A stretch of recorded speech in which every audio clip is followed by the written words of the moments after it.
Merci au MEDEF de Seine-et-Marne de nous proposer d'intervenir pour vous présenter notre groupe. Le groupe Elsimaï, c'est bien entendu une entreprise de Seine-et-Marne. C'est une entreprise qui a été construite en 1992 par une personne qui s'appelle Pascal Denier.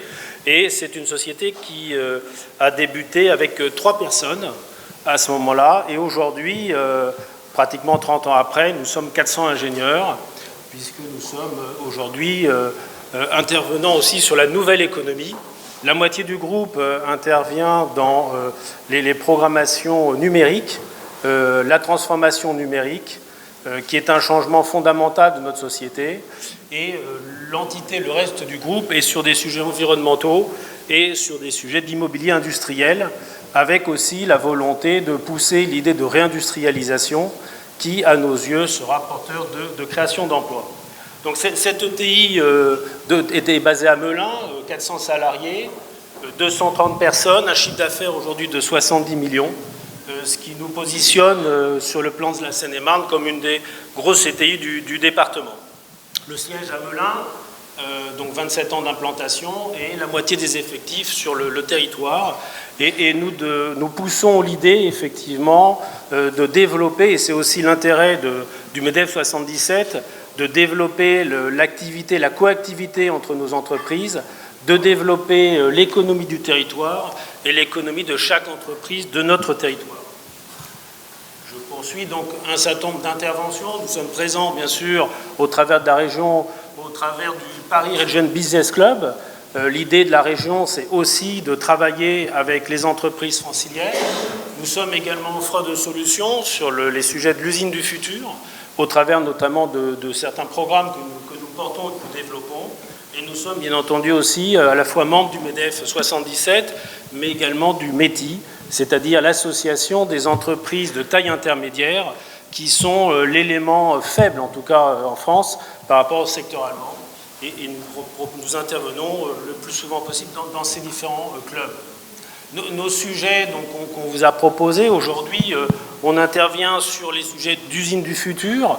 C'est la CCI parlait d'ailleurs d'usine du futur, réalité d'aujourd'hui. Tous les dirigeants, tous les dirigeants aujourd'hui sont face à cette situation de la transformation du numérique. On vient d'éditer, le METI vient d'éditer un livre sur la transformation du digital des entreprises, qui vient d'être publié et qui porte effectivement les enjeux de cette transformation digitale. Donc une transformation qui va porter à la fois sur les formations, une transformation fondamentale aussi sur les modes de fonctionnement. On passe bien sûr des notions de propriété à des notions d'usage et des transformations très fondamentales en termes d'industrie. Là, ici, on vous présente de façon générique un programme qui vient d'être lancé par le groupe au travers d'une solution business digital Elsimaï, où nous allons proposer aux industriels de pouvoir conduire et assurer une transformation complète de leur site, à la fois sur des notions de production, sur des notions de maintenance avec l'intelligence artificielle, et également de le chaîner avec les outils d'ERP. On est également très présent dans les domaines de l'environnement. On voit aujourd'hui le sujet fondamental de l'écologie, qui est un sujet, à notre avis, beaucoup plus important qu'il y a quelque temps et qui engage effectivement nos sociétés. Il est évident que si on ne prend pas aujourd'hui un certain nombre d'options dans ce domaine, on risque d'engager de façon irréversible notre planète dans une situation plutôt négative. Et nous travaillons notamment avec une des entités qui s'appelle Girus sur les notions de méthanisation. Aujourd'hui en France, c'est un projet qui va porter sur une centaine d'unités et on intervient pour la Seine-et-Marne comme conseil sur ces réflexions-là. Et je sais qu'un certain nombre d'intervenants travaillent aussi sur ces sujets. Quelques opérations emblématiques, l'usine de Commercy du groupe Safran, l'usine de Garlin qui est en bas, qui est sur Chartres, une usine automatisée qui date déjà de 8 ans, qui est le site de Senoble, où la totalité des produits de ce groupe sont déplacés de façon automatique dans des conditions de transport froid. Quelques éléments également sur la presse locale, hein, qui est également un outil important d'appui de nos sociétés.